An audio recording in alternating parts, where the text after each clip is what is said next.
A lição da noite é do capítulo 15, fora da caridade não há salvação.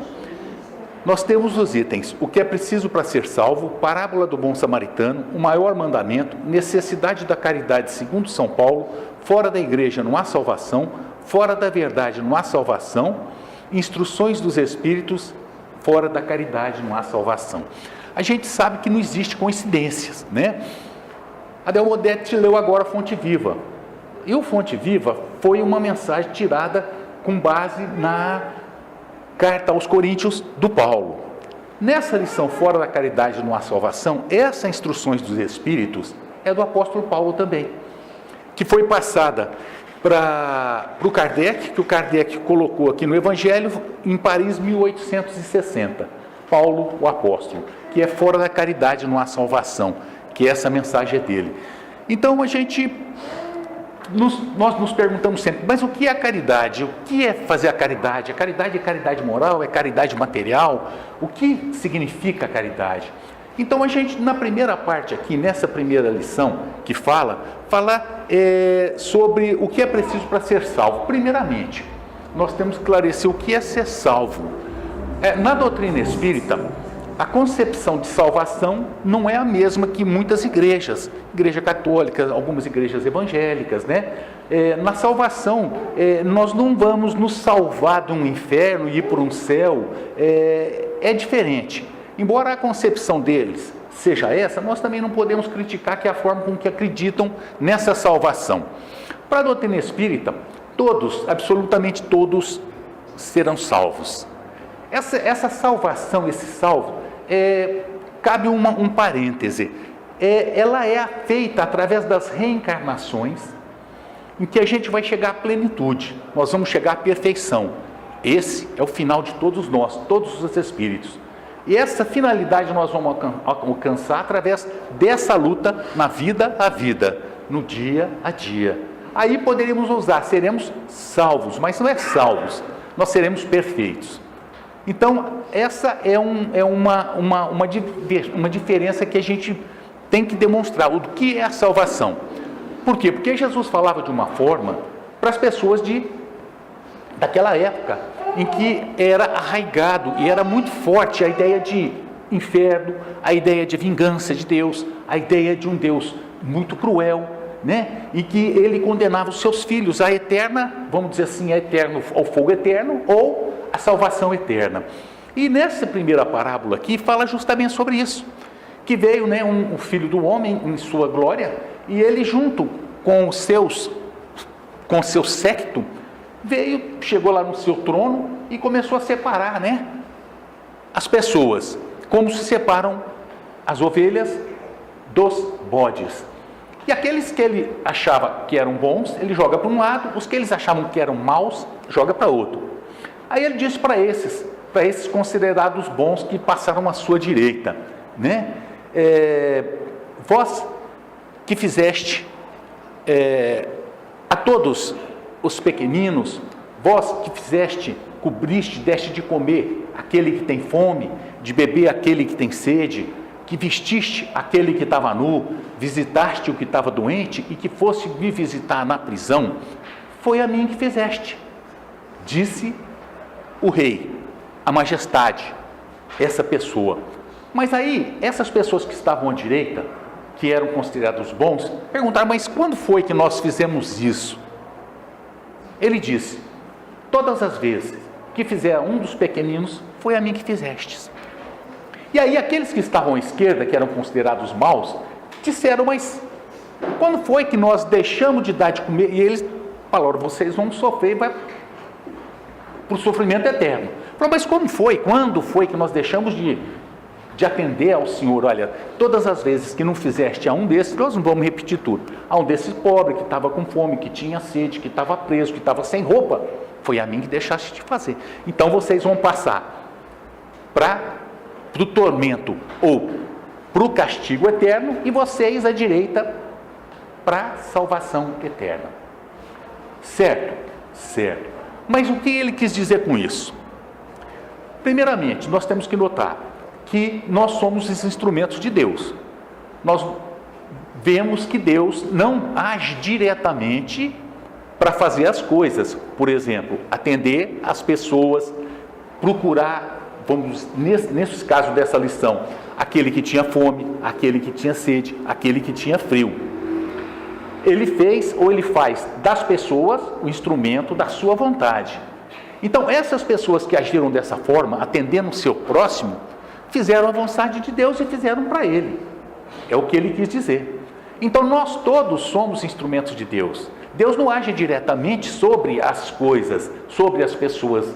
Por quê? Porque eles nos têm, para que nós possamos fazer a nossa parte, juntamente com a humanidade, e crescendo junto uns com os outros, porque nós vivemos numa sociedade em que uns precisam dos outros, e uns se dão as mãos, ou dão as mãos para os outros. Mostrando dessa faceta que Jesus trouxe da caridade, que era através do próximo que chegaria àquele Senhor. E da mesma forma, aquelas pessoas que foram para o castigo eterno. Mas aí, no Evangelho de Lucas, passa para o Evangelho de Lucas, que ele diz, então, chega um doutor da lei e pergunta para Jesus, ora, como se não bastasse a história que Jesus contou, dessa pessoa que separou as ovelhas dos bodes, mostrando que só a caridade, que o bem que a gente faz ao próximo estaria fazendo a Deus, como se ele não tivesse entendido, ele chega e pergunta, mas como é que eu faço então para ganhar a salvação eterna? Jesus disse para essa pessoa, para o doutor da lei, mas você sabe. Por quê? Quando Jesus disse para essa pessoa, você sabe, é porque está escrito no Antigo Testamento, no Velho Testamento. O quê? Amai a Deus de todo o coração, de todo o seu entendimento, de todo o seu espírito, e amar ao próximo como a ti mesmo. Vá e faça isso. Está certo. Mas o doutor da lei não estava satisfeito, porque ele já sabia que era isso que ele tinha que fazer. Mas agora entra um fato histórico. Aí ele perguntou, quem é o meu próximo? Mas por que o doutor da lei perguntou quem é o meu próximo? Primeiramente, os judeus. Esse doutor da lei é judeu. Os judeus consideravam os próximos só os judeus. E eles eram como que divididos em castas, e aqueles que estavam no alto da pirâmide só consideravam seus próximos aqueles que estavam no alto da pirâmide, lá no ápice. Então, para eles, o próximo era só as suas pessoas, a sua família, aquelas pessoas que estavam no mesmo círculo social deles, tudo. Então, esse doutor da lei, obviamente, fez uma pergunta capciosa para Jesus. Olha, mas o que esse homem vai falar? Que o próximo meu é o romano, que o meu próximo é o pagão, que o meu próximo é o hindu? Se ele falar, ele vai contra as normas do Velho Testamento, do Pentateuco mosaico. O que Jesus fez? O que disse para o doutor da lei? Descia de Jerusalém a Jericó um homem. Esse homem foi assaltado. Deixaram ele machucado na beira de um caminho. E veio passando um sacerdote. Olha a lição. Quem é o sacerdote? O sacerdote é um judeu, é um religioso judeu. Jesus dizia, sepulcro caiado por fora, mas podre por dentro. Que só tinha a caridade, o amor, da boca para fora. Esse sacerdote passou, deixou aquela pessoa caída lá. Para ele, pouco interessa. E aí passou um levita. E o levita é um religioso também, da tribo de Levi. Seria como um sacerdote também. E esse levita passou ao longo. Tribo de Levi. Qual que é a tribo de Levi? Tinham 12 tribos, que eram os 12 filhos de Jacó. Essas 12 tribos depois se dividiram em 10 que formaram um reino e 2 que formaram outro reino. E uma dessas tribos era a tribo de Levi, que eram descendentes de Jacó. E esse levita passou ao longe, deixou aquela pessoa caída. Aí Jesus disse, mas veio um samaritano. Por que ele pôs a figura do samaritano? Primeiramente, porque o samaritano era uma das rachas. Algumas das tribos criaram o reino de Jerusalém, Israel, e as outras criaram o reino de Samaria. Ficaram com a capital, uma lá na Samaria e outra em Jerusalém. Então dividiu, houve um racha, houve uma cisma. E o samaritano era considerado herege, era considerado uma pessoa ateia, não era querido de forma nenhuma pelos judeus. Com quem Jesus exemplificou? Com o samaritano. Mas a gente fala, mas por que o samaritano? Olha, tem uma das passagens mais lindas do Evangelho de Jesus, que ele fala quando ele está descendo para ir para Jerusalém, e ele para numa das cidadezinhas, num dos lugares de Samaria. Aí ele pede para uma mulher, para que uma mulher lhe dê água no poço. Fala, mulher, me dê um pouco d'água. E a mulher fala, como? O senhor conversando comigo, um judeu, conversando com uma mulher? E aí, muito linda essa conversa. Então os samaritanos e os da Samaria e os de Israel, lá da Judéia, de forma nenhuma eles tinham qualquer tipo de relacionamento, inclusive eram como que inimigos. Jesus exemplificou com quem? Com o samaritano. Aí esse samaritano, descendo, parou, pegou o seu cavalo, numa das traduções fala alimária, que é animal, mas aí numa que eu li agora fala em cavalo, tanto faz. Pegou o seu cavalo, primeiro ele limpou as feridas dessa pessoa com vinho e óleo, azeite, né, que é coisa caríssima naquela época, colocou no seu cavalo e levou para uma estalagem, para uma pensão. Nessa pensão, ele cuidou dessa pessoa e no dia seguinte ele pagou a estadia e falou para o dono da pensão, olha, você cuida dele, quando eu voltar, se ficar mais valores, você me fala que eu pago, tá certo? Tá certo. Aí ele foi embora. Aí Jesus pergunta para o doutor da lei, mas qual dessas três pessoas, ou desses três, o samaritano, o levita e o sacerdote, foi o próximo daquele que estava caído? O doutor da lei respondeu, aquele que usou da misericórdia. Ele não falou foi o samaritano, porque às vezes eles nem falavam isso, porque o doutor da lei era judeu. Aquele que usou da misericórdia. E ele disse, vá e faça isso. Mostrando Jesus já naquela época que a caridade ela é feita universalmente para qualquer pessoa, independentemente do credo, independentemente da religião, da filosofia, independentemente de qualquer condição, da etnia, do idioma, do que quer que seja, é a caridade. Tanto é que ele exemplificou com o samaritano. O doutor da lei não pode falar nada. Por quê? Porque ele não falou aquele é melhor, aquele é melhor. O próprio doutor falou, quem usou da misericórdia, que era o samaritano. Mostrando como a caridade ela tem que ser realmente universal. E aí essa lição do Evangelho continua e fala do maior mandamento. Jesus era testado a todo momento, não tinha um minuto, não tinha o que ele falasse que ele não era acompanhado para poder. E aí, as pessoas vendo que ele tinha feito calar a boca dos fariseus e dos saduceus, chegou um dos enviados dele, um doutor, e perguntou, mestre, qual é o maior dos mandamentos? Jesus respondeu, amai a Deus de todo o seu coração, de todo o seu entendimento, de todo o seu espírito, e ao próximo, esse é o primeiro e o maior dos mandamentos. E eis o segundo, amai o próximo como a ti mesmo. Vá e faça isso. Esse doutor da lei não perguntou mais nada e foi. Mostrando que esse maior mandamento é de amar ao próximo, é de amar a Deus. Primeiramente, porque Deus é o nosso Criador, Deus é o nosso Pai. Queiramos ou não, nós somos todos irmãos. Ah, mas eu não gosto do judeu. Nós somos irmãos do judeu. Ah, mas eu não gosto do italiano, eu acho muito barulhento. Mas nós somos irmãos do italiano. Que eu falo dessas redes sociais. Há pouco tempo, passaram pelo WhatsApp, nem por uma rede social. Foi feita como que uma experiência com várias pessoas, né? Chegaram, conversaram com 8 ou 10 pessoas e falaram, olha, qual a pessoa, o país que você menos gosta? Europeus, indianos, várias pessoas, né? Aí um falou, olha, eu não gosto, com todo respeito, dos alemães. Aí o outro falou, olha, eu não gosto dos indianos, eu não gosto desse, daquele, tá tudo bem. Agora nós vamos fazer um exame de DNA e vamos fazer como que um exame regressivo para ver onde está a tua origem, onde está a sua origem. Olha, uma coisa incrível, a hora que foi abrindo os exames, todos tinham raízes naqueles países que não gostavam. Ele perguntou para um deles, mas você falou que não, salvo engano, da Inglaterra, um inglês, você falou que não gosta muito de um alemão, mas o seu exame fala que você tem 5% de sangue alemão. Olha, Olha que coisa interessante. Tudo bem que é uma coisa material, mas demonstra que nós todos somos irmãos. Todos somos irmãos em Deus. Por isso que o maior mandamento é amar a Deus, primeiramente, porque Deus é o nosso Pai, é o nosso Criador. E Deus, Ele não está num quadro pequenininho, barbudinho, todo assim bonitinho, sendo abanado por aquelas pessoas que querem entrar no reino do céu, de forma nenhuma.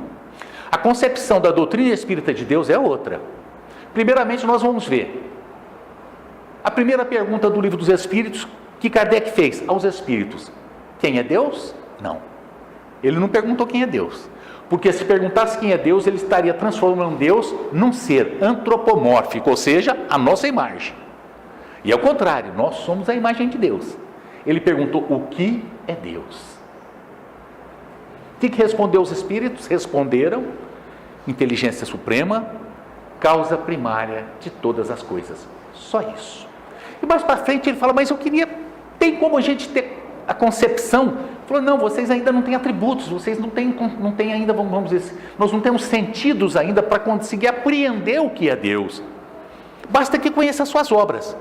Tudo que não é feito pelo homem, alguma razão tem que ser, porque o acaso e o nada nunca vai deixar de fazer alguma coisa, não vai fazer alguma coisa. E aí fala, então a gente entra dentro de nós mesmos, começa a reflexionar. Gente, já pensamos no nosso universo? Olha, salvo engano, só na nossa galáxia, na Via Láctea, são mais de 150 bilhões de estrelas, que cada estrela tem mais de 100 planetas, coisas assim. São coisas incomensuráveis, né? Que não tem como se medir. Será que um homenzinho de um quadrinho barbudinho criou isso tudo?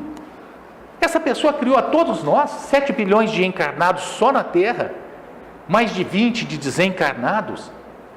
Será que só na Terra nós tem vida como a nossa? Ah, mas os aparelhos, essas sondas espaciais não encontraram vida. Mas será que a vida é só da forma como é a nossa vida? Nós conseguimos ver os micróbios, as bactérias, os vírus? Não. Nós conseguimos enxergar os astros mais distantes da nossa Terra? De forma nenhuma. Mas em razão disso, eles deixam de existir? A gente respira o ar. Alguém está vendo o ar?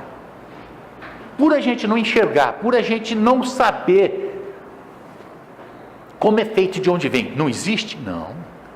Então a concepção de Deus, nós não podemos trazer esse Deus para ser um deusinho, pequenininho, de forma nenhuma. Então o que nos basta hoje? Que saibamos que Deus existe. Como? Por enquanto não interessa, porque ainda nós não temos condições de aprender isso aí. Então amar a Deus, por quê? Porque Ele nos ama. Ele não renega ninguém. E tem uma grande vantagem, Ele é justo ao extremo, absoluto. Ele não condena, nós nos condenamos. Ele não absolve, nós nos absolvemos. Porque onde foi posto o tribunal? Qual é o maior de todos os tribunais que existem? Como respondem os espíritos? Na nossa consciência. A nossa consciência é onde Deus se manifesta. Através da nossa consciência Ele se manifesta. E na nossa consciência os bons espíritos nos inspiram para que a gente siga o bom caminho. Então nós não temos que amar a Deus? Sim, a Deus acima de tudo, porque Ele nos criou, Ele toma conta da gente, Ele está no timão da nossa vida, ou seja, no leme da nossa vida. Nada acontece nas nossas vidas sem que seja do seu conhecimento. Mas eu estou sofrendo, aquela pessoa está presa, aquela pessoa está na maior tristeza. Algum motivo tem, não que sejamos frios, de forma nenhuma, porque senão Deus não seria justo. Então tem motivo, e Deus está no timão. O mundo está um caos, o Brasil então está um desespero. Deus está vendo. Vai tudo vai se ajeitar, mas tudo à sua hora. Aí daqueles por quem vem o escândalo, nós estamos vendo escândalo, porque é necessário para que a gente acorde para a realidade da vida. Porque enquanto nós estamos felizes, nós estamos com saúde, nós estamos com dinheiro no bolso, sem qualquer tipo de necessidade, raramente nós lembramos e pensamos em Deus. Raramente a gente para entrar para dentro da gente mesmo, reflexionar, o que eu estou fazendo da minha vida? Mas quando o sofrimento bate, quando a dor bate à nossa porta, a gente acorda. Por isso esse sofrimento, por isso os escândalos são necessários, por enquanto, para que a gente acorde para a realidade das nossas vidas, para ver que a gente não é um pedaço de carne simples, com 80, 90 anos de vida, 60, 50, crianças que morrem com 8, 9, 10 anos de câncer. Não, nós não somos isso, nós somos muito mais. Nós somos a imagem de Deus, não Ele é a nossa imagem. E se nós somos a imagem de Deus, o que disse Jesus? Vós sois luzes. Então nós somos luzes. Luzes revestidos com o perispírito e vestidos com o corpo físico por necessidade de crescimento e de educação. Deus não está nos castigando, está nos educando, porque a dor é o método pedagógico que está fazendo com que nós nos viremos a Ele em busca da salvação, entre aspas, da perfeição. Então amar a Deus sobre todas as coisas e o próximo como nós mesmos. E se eu não me amar? Como é que eu posso amar a Leia se eu não me amar? A Delma Odete? A Joyce lá do fundo? Não, ela está no fundo, eu não gosto da Joyce, não. Como vou gostar dela se eu não gosto de mim? Como eu posso respeitar as pessoas se eu não me respeito? Se eu não entendo que eu sou um espírito imperfeito, em crescimento, junto com todos os outros, que não sou mais nem menos, sou eu, em busca da plenitude também, com as minhas dores, com os meus sofrimentos, com as minhas limitações espirituais e morais, muito piores que limitações físicas, experiência própria. Então, se eu não me amar, se nós não nos amarmos, se os senhores não se amar a si mesmo, como amar o próximo? Como entender o sofrimento e dor daquela pessoa naquele momento? Como entender quando uma pessoa te agride, sem saber o que está passando no momento na vida daquela pessoa? Então a gente se ama, começa a se entender. E para se amar a gente tem que se conhecer. Pergunta 919 do Livro dos Espíritos. Santo Agostinho respondendo para Kardec. Ele perguntou: como o senhor fez para conseguir chegar a Santo Agostinho? Todos os dias eu me deitava e fazia uma pergunta para mim mesmo: o que eu fiz certo? O que eu fiz errado? O que eu fiz certo ficava, o que eu fiz errado procurava corrigir no outro dia. É um balanço da nossa vida, do que nós fizemos no nosso dia, simples assim. Tive um professor de Direito Constitucional que já desencarnou, muito gente boa, que ele falava para nós: olha, para que vocês possam aprender português, vocês vão ter que escrever um diáriozinho. Todo dia escreve uma folha do diário, no dia seguinte você volta para ler, você vai ver onde estão os seus erros. É o que Santo Agostinho fazia, não com a redação, com, vamos dizer assim, a gramática, mas com sua vida. Todos os dias ele fazia um diáriozinho da vida dele, e ele via onde eu errei, onde eu acertei. Aí ele voltava, fazia, tentava não errar mais naquele ponto, e acertar e continuar acertando nos outros. Aí Kardec, a razão em pessoa, falou: mas o senhor vai me desculpar, mas nós humanos temos um péssimo hábito de perdoar sempre as nossas falhas e ver a falha do outro. Como é que eu vou saber se eu não estou me enganando? Primeiramente, a gente não se engana, pode até tentar, mas não se engana, a nós e a Deus. Podemos usar uma máscara e enganar o mundo todinho, mas a Deus e a nós próprios, não. E aqueles espíritos também que nos conhecem, nós não enganamos. Ele falou: é fácil. Você se coloca no lugar daquela pessoa e pergunta para ela: você gostaria que eu fizesse isso para você? Ou é certo que eu estou fazendo com você? Se a sua resposta for não, então você está errado. E é o método que nós temos que usar todos os dias para nos conhecer, que é o autoconhecimento. Ele disse: vos disse um sábio da antiguidade, Sócrates. Mas Sócrates disse o que estava no templo de Delfos, no templo de Apolo, lá em Delfos, que já estava na boca de um templo 500 anos antes de Cristo. Conhece-te a ti mesmo. Olha a importância do que nós somos e a quantidade de precursores de Jesus que vieram no decorrer dos séculos e séculos e séculos para que nos mostrasse o caminho do autoaprimoramento, da felicidade. E aí continua a lição. E aí nós vamos para a necessidade da caridade segundo São Paulo. Olha aí, olha, fonte viva de hoje. É coincidência? São Paulo escreveu a última mensagem da lição do dia. E essa também fala da caridade de São Paulo. Qual a concepção de Paulo para a caridade? Olha, eu dou muitas coisas. Nossa, eu gosto, eu vou, mando, dou cesta básica e tal. Mas, de acordo com o apóstolo Paulo, a gente faz com amor? Porque ele diz, olha, não adianta eu falar a língua dos homens, dos anjos, que seria no caso a mediunidade, aquele médium que é uma perfeição, que só traz coisas boas, só coisas bonitas. Mas, se não tiver caridade, amor, se não usar para ele mesmo, de que vale? Não adianta nem eu queimar meu corpo.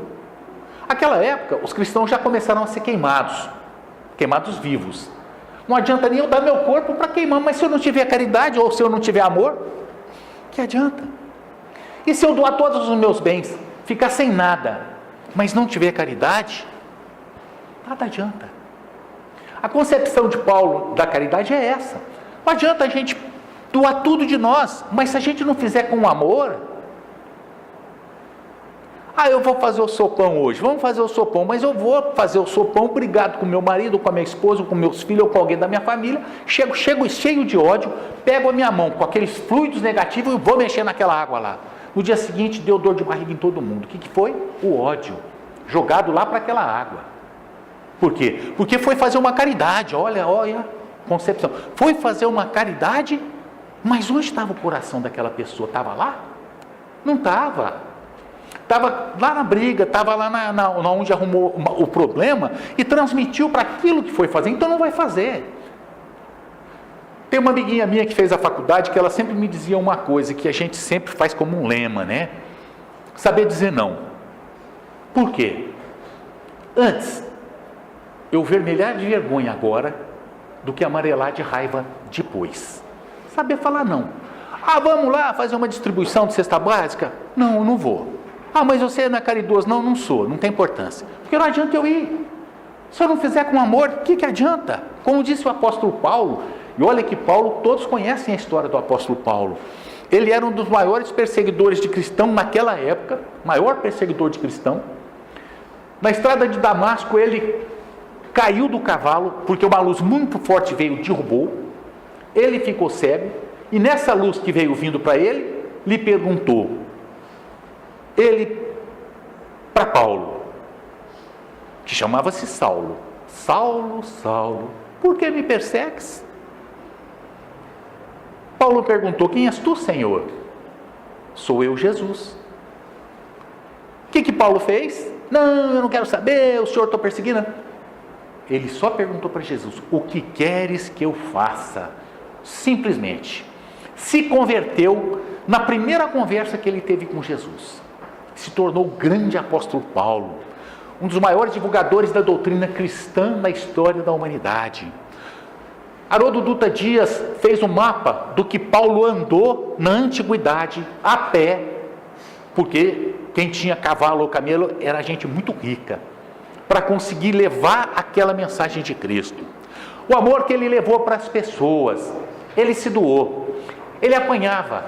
Na primeira, vamos dizer assim, palestra que ele quis fazer, que foi em Damasco, logo quando ele se converteu, Ananias falou, não faz isso, Paulo, você não está preparado, mas eu quero falar de Cristo, porque numa noite ele leu alguns papiros e achou que já estava pronto, pois foi expulso de Damasco, teve que sair dentro de um cesto pelo muro, porque queriam matar Paulo. Aí ele foi para o deserto, amadureceu, se preparou e voltou. Aí ele fez realmente a caridade, com todo o amor do seu coração, até ser morto lá em Roma, pregando para o imperador romano. Levaram ele para um lugarzinho, para um cantinho lá, cortaram a cabeça do Paulo. Ele se deu, mas com amor. Então a gente vê que o Paulo, como Cristo, não só falou, ele fez, e ele exemplificou. Então nós temos que ter esses exemplos da humanidade para que possam ser as nossas diretrizes, os nossos caminhos, os nossos guias. E não existe guia maior do que Jesus. E aí continua a lição, que tinha muito. Nós notamos que na primeira, segunda, terceira e quarta mensagem não falou nada de assim, olha, o judeu, ou isso ou aquilo, faça caridade como um judeu, ou o seu próximo você ama porque você é judeu, ou porque você é samaritano, ou porque você é romano. Não. E aí, tem no decorrer de séculos e séculos, a igreja, ela foi opressora, né? E tinha um lema que dizia que fora da igreja não há salvação. Fora da igreja não há salvação. Hoje, na Terra, 7 bilhões de encarnados, 1 bilhão e 200 são de católicos. Católicos, não cristãos. São cristãos, mas não é totalidade dos cristãos, porque nós espíritas somos cristãos também. Então são 2 bilhões e 500 milhões de cristãos. 1 bilhão e 200 de católicos, 1 bilhão mais ou menos de muçulmanos, né? E os outros 5 bilhões e 800 milhões não serão salvos? Só 1 bilhão e 200, porque é da igreja? Tirando a igreja católica, dos muçulmanos, 1 bilhão de muçulmanos, será que só 1 bilhão de muçulmanos e os outros 6 bilhões não serão salvos? Esses salvos os senhores entendem.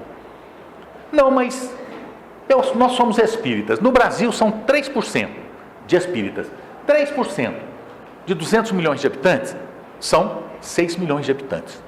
Então, fora do espiritismo não há salvação. Fora do espiritismo não há salvação. 6 milhões de brasileiros são espíritas. 194 milhões não serão salvos. Que justiça de Deus é essa? Fora da verdade. Qual é a verdade? A verdade, no momento da história da minha vida, é uma, mas lá na frente eu vou entender de uma forma diferente. A verdade que hoje eu professo pode não ser a verdade da Delmodete, da Leia, da Mara, do Fernando, da Gisele, porque cada um tem a concepção da verdade de acordo com a sua visão. Se eu disser para os senhores que aqui atrás de mim tem um copo, aqui do fundo, vocês estão vendo? É verdade ou é mentira que tem um copo atrás de mim? Entendeu? Vocês não viram. Aí vocês vão falar, mas é mentira. Aí, ó. O copo. É o ponto de vista. Então a minha verdade, tem um copo. Para quem não viu, fala, tem nada. É a mesma coisa, esse livro. Ó, tem um Jesus aqui, ó. Vocês estão vendo? Vocês vão falar, é mentira. Não tem Jesus nenhum aí. Mas eu estou vendo desse lado tem o Jesus. Então a gente tem que ver que a verdade, ela é relativa. Inclusive pelo grau em que nós nos encontramos evolutivo. Então não pode ser fora da verdade.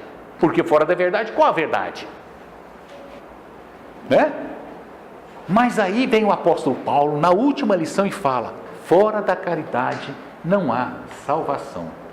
Ou seja, a caridade, ela é que é o rumo, é o caminho que devemos seguir para sermos felizes. Essa salvação pode se entender como a felicidade plena. E o que é a caridade? É o amor. É uma das facetas do amor. Tudo que possa desfazer de bom para o seu próximo é caridade. É material? É moral? Ah, mas a caridade material dá uma cesta básica, é assistencialismo. Nós temos que fazer a promoção social, sim. Mas se a pessoa está passando fome naquele momento, ela vai dar um nome para preencher uma ficha ou ela vai comer o papel de fome? Então a cesta básica naquele momento, sim, é para mitigar a fome daquela pessoa. Então é a caridade material. Mas a caridade moral é o amor que se coloca para dar aquela cesta básica, é uma palavra amiga. Muitos de nós, graças a Deus, nós temos recursos materiais, nós não precisamos de ajuda material. Mas e de uma palavra amiga, de um apoio numa hora de dificuldade, numa hora de dor, numa hora de sofrimento? Caridade moral. Então, todo o bem que nós possamos fazer na nossa vida, respeitando o sinal de trânsito, respeitando as pessoas nas filas, não revidando o mal que nos queiram, é caridade, é amor. Então, fora disso, não há salvação. Nós não vamos ser, ou seja, felizes. Nós não vamos chegar à plenitude, porque todas as reencarnações nossas vão ser de sofrimento e de dor, enquanto nós não descobrirmos essa realidade, que nós temos que fazer o quê? O bem. Olha que coisa interessante, nem Jesus aceitou que fosse chamado de bom. Meu bom mestre, me diga. Falou, bom só meu pai que está no céu. Olha, se ele não era bom, que dirá nós? Então nós estamos a caminho. A caridade é o caminho. E a caridade para com o próximo, primeiro com a gente, depois com o próximo, porque é a ponte que nos liga a Deus. E nessas trajetórias que nós estamos fazendo de vida a vida, das reencarnações, de uma vida após outra, uma vida após outra, é das maiores caridades de Deus, porque não condena ninguém ao fogo eterno. Ele dá oportunidade todos os dias. Como a gente acorda e dorme, a gente nasce e morre e desencarna. Nasce e desencarna. Por que desencarnar esse termo? Porque nós estamos na carne. Isso é carne. Quando a gente sai da carne, a gente desencarna, sai da carne. Então nós estamos desencarnando, saindo da carne. Nós estamos reencarnando, entrando na carne de novo, porque nós já entramos várias vezes. Então a gente não morre. Nós mudamos de plano. O nosso corpo físico sim, porque toda a matéria tende a um final, porque é matéria, mas o espírito não. Então essa lição fora da caridade e na salvação é uma lição para que nós possamos colocar no nosso dia a dia. É uma lição de Cristo, que é para que a gente possa vivenciar o seu Evangelho, que é a diretriz de todos os nossos caminhos, para que sejamos felizes. E esse Evangelho, muitas vezes, em razão de alguma deturpação, de alguma parábola que nós não entendemos, a doutrina espírita veio nos esclarecer como o cristianismo redivivo, na sua simplicidade, porque foi muito complicado. Então, que possamos colocar o Evangelho de Jesus nos nossos dias, no nosso caminho, na nossa vida. Que possamos não querer o olho por olho, o dente por dente, fazer ao próximo aquele mal que ele nos fez, de forma nenhuma. Que possamos perdoar o nosso próximo, mas eu não posso perdoar, pelo menos então deixa o seu próximo de lado, não se vingue, não deseja mal, porque esse mal volta para você mesmo. Que façamos da caridade o nosso lema, e que possamos fazer do Evangelho de Jesus a nossa diretriz, a nossa constituição, o nosso rumo e o nosso caminho. Essa é a lição do Evangelho da noite. Obrigado a todos.